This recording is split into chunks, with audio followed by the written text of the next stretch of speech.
Congratulations, graduates, on this momentous achievement. You're about to enter the real world. My first thoughts upon graduating is I actually thought I was a failure. The reason I thought I was a failure is I was recruiting for a company that I really wanted to work for, but I ended up not getting a job offer from that company, and I was on the verge of graduating from Berkeley without a job. Very different than my peers and my friends who all had job offers and had secured employment well before graduation. I actually had a lot of anxiety. I thought that I had just wasted the last 4 years and I graduated as a failure. But I didn't let that failure stop me. I let that motivate. I was motivated by that failure because I wanted to prove to myself and maybe to my peers that I was worth something. So I picked myself up from that failure, and I ended up working for a startup. Fast forward 13 years, I'm now running my own startup. The reality is expect a lot of failure. Job hunting, the recruitment process, interviews are difficult. They are designed to test you. You may want to quit in the process. Probably feel demoralized when you have an interview and it just doesn't go well. The thing to think about this process is to expect and embrace failure, and to take every experience, every interview as an opportunity to learn how to be a better interviewer and how to ultimately become a candidate that every employer wants. So I'll share a story about my bank account.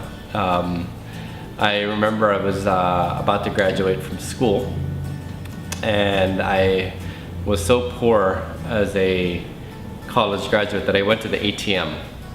And I needed to withdraw money because I needed to eat.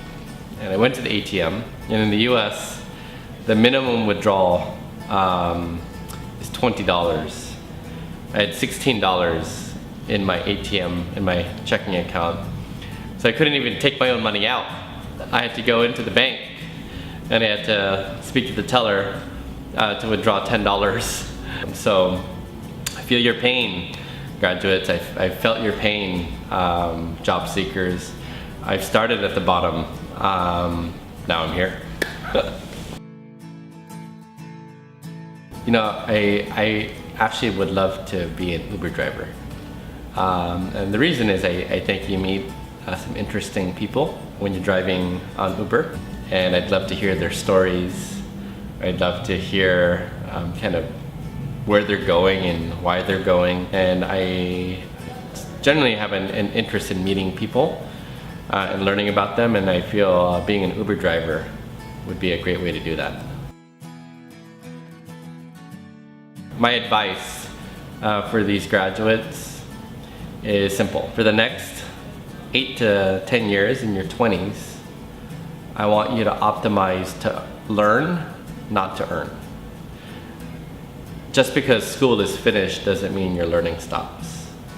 The ones that ultimately will prove to be successful in the long term are the ones that never stop learning. And I want you to put yourself in positions over the next couple of years, certainly with your first or second jobs, where the only thing that you're thinking about is not how much money you're gonna take home, because it's not gonna be that much, but what company, what leaders, what managers are gonna put me in a position to continue to allow me to learn the skills and acquire the experiences to build a foundation to build a very successful career from. So optimize to learn, never to earn.